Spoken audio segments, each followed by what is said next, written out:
Hi, I'm Mitch Fensky, and today we're going to be showing you how to do a dado joint. This video is going to be broken up into three parts. The first is we're going to show you how to measure and get everything lined up correctly. And the second, we'll show you how to do the cuts properly. And finally, we'll show you how to secure it. Alright, so now that we finally have the splitter and anti-kickback device out, you want to just make sure that you put everything back properly. There's a little screw thing that holds that in there. You don't want to be losing stuff like that because it's often quite hard to find a replacement for it. So we'll just set that under there. And put the plate back on.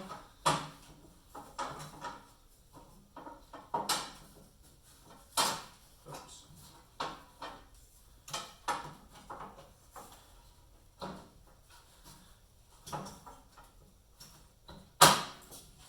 Alright. So what you want to do now is measure how deep the dado is. We're going to say, how about half an inch. So you just put your ruler right up beside the saw blade.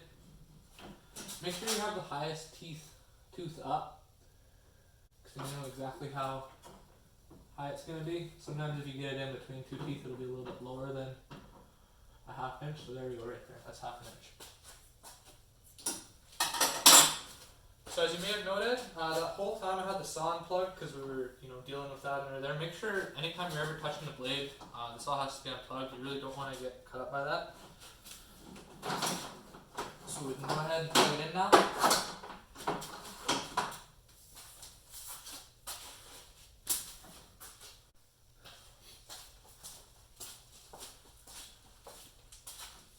Alright, so now that the saw is plugged in, we're ready to go. So we're going to start off by clearing off all the unnecessary clutter. It's just not safe to have all that stuff in the work area.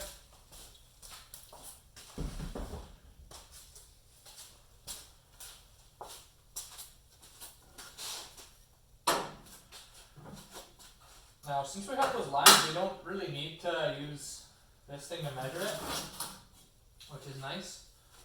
So you're going to want to look from behind where you normally would to have match up with those lines that you made. So match up the outside of the saw blade to the inside of the line, and that way it'll be right on. So have that right there.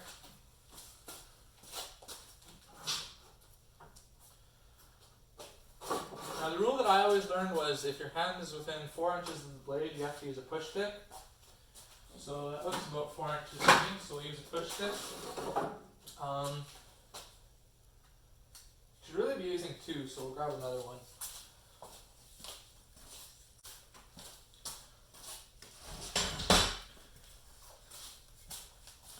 Alright, so unfortunately I didn't have another push stick, but this piece of wood will do. Alright, so now we're ready to go. So first off, make sure the wood is well clear of the blade before you start it. And make sure it's pushed all the way to the side of the fence. That'll make sure the cut's nice and accurate.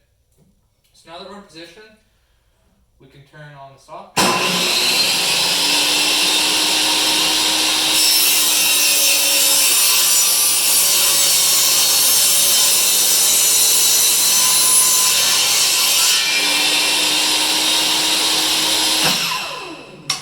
And then just go ahead and turn it off right after.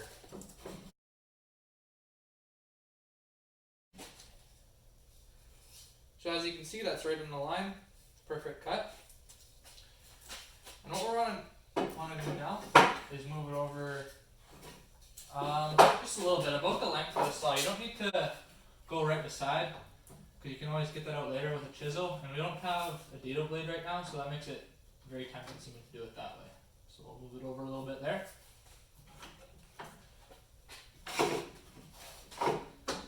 Same thing, keep well clear of the blade. Get yourself in position before you turn it on.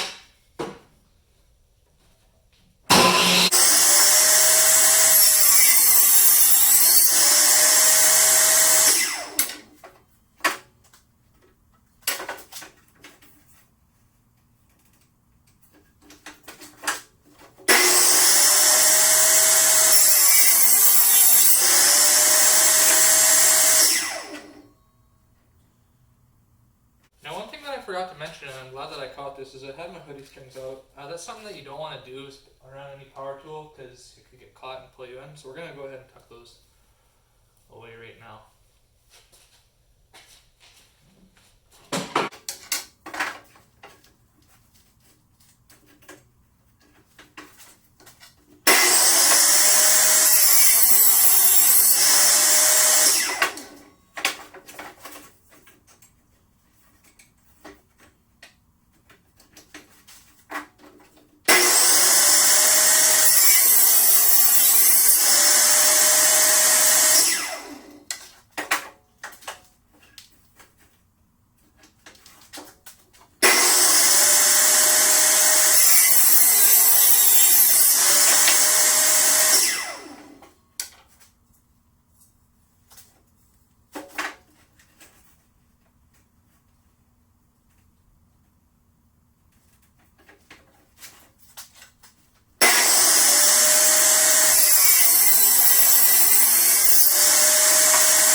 Alright, so this last cut is important. It has to be right on the line, just like the front cut.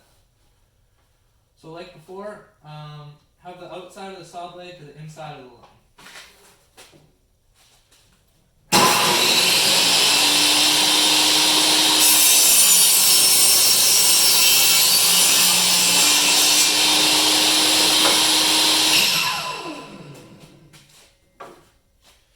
Alright, perfect. So as you can see, we have a bunch of lines going through the wood like that, but obviously we can't fit a piece in there. So what we have to do is get a chisel and bang those out.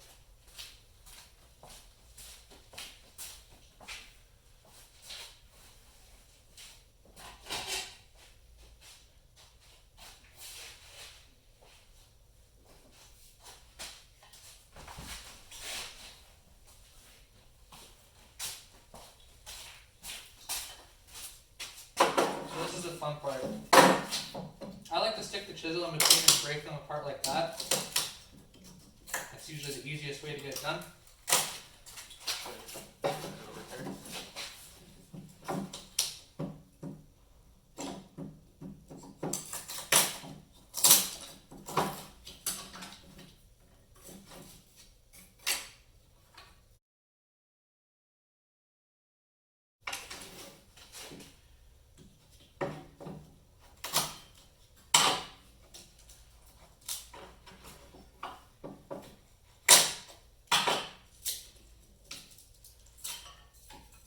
Make sure you're always having the chisel away from your hand. Never have it in a way where it can cut you.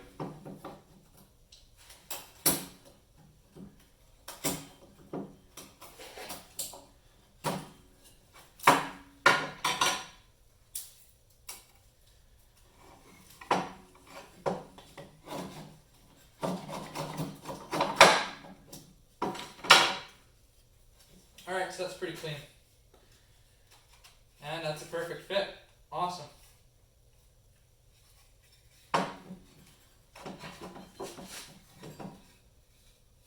Now this brings us to our last step, which is securing it. So you're going to want to start off by putting it over the right place in the wood. That doesn't really matter to me right now, but good to you. And then you're going to want to bang it down with the hammer just to make sure it's all the way on there. Pretty good to me. So we're going to be securing it with 3 screws today, and what we're going to start off by doing is by making 3 pilot holes for them.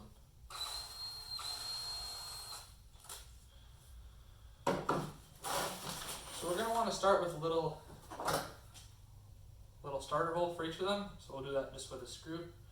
So 1, 2, and 3. So that makes it nice and easy for us to drill our holes.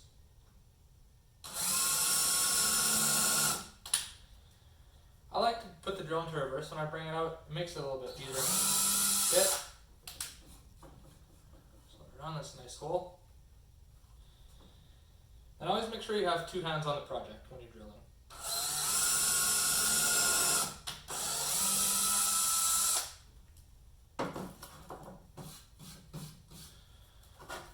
So we have nice 3 holes now. Alright, so now we're going to switch to our screw bit. So it's important to choose an appropriate length screw for this. We don't want anything too long, and obviously we want to make sure it's long enough to go into the project.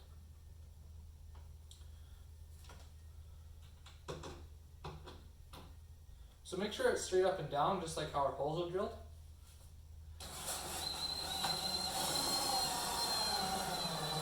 And once you get to the end here, you want to make sure to sink the head under, because it's kind of ugly to have the head sticking out. Alright, so unfortunately my drill ran out of batteries just as I was drilling the last bit of the screw there, so we'll have to continue with this one. So as I was saying before, just sink the head a little bit below the piece of the wood.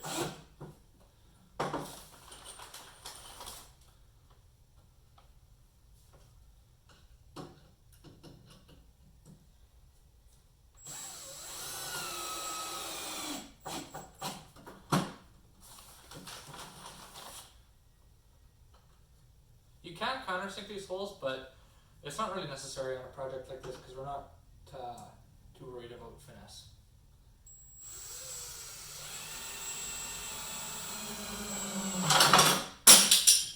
Now that's an example of something that we don't want to have happen. Whenever something kicks like that and flies and makes stuff fall around, that's something we don't want. So as I was saying before, always make sure you have 2 hands on the project when you're drilling. That's another thing we don't want to have happen. This happens when you don't have enough pressure on the screw and the drill skips like that. Little shavings of metal will fly around and it damages the screw and the bit, so it's not also something we don't want to have happen. So that pretty much concludes our video for today. Just remember that it's not a bad thing to make the cut a little bit too small because you can always remove material later. Thanks for watching.